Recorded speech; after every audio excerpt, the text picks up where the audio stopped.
The water cycle, nature's amazing water adventure.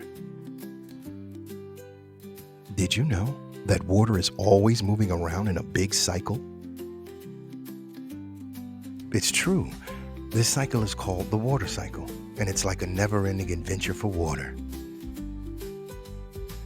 The water cycle starts when the sun shines its warm rays down onto the earth.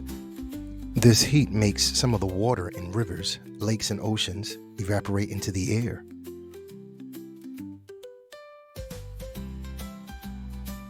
Evaporation is when the water turns into invisible vapor. Once the water vapor is into the air, it rises up and forms clouds. These clouds float around the sky, carrying water from one place to another. When the clouds get heavy with water, they release it as rain, snow, or hail. This process is called precipitation. When the rain falls, it soaks into the ground or flows into rivers and streams. Some of it even goes back into the oceans.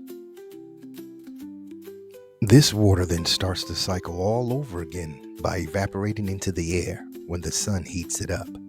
The water cycle is important because it helps plants to grow, fills up our rivers and lakes, and give us water to drink.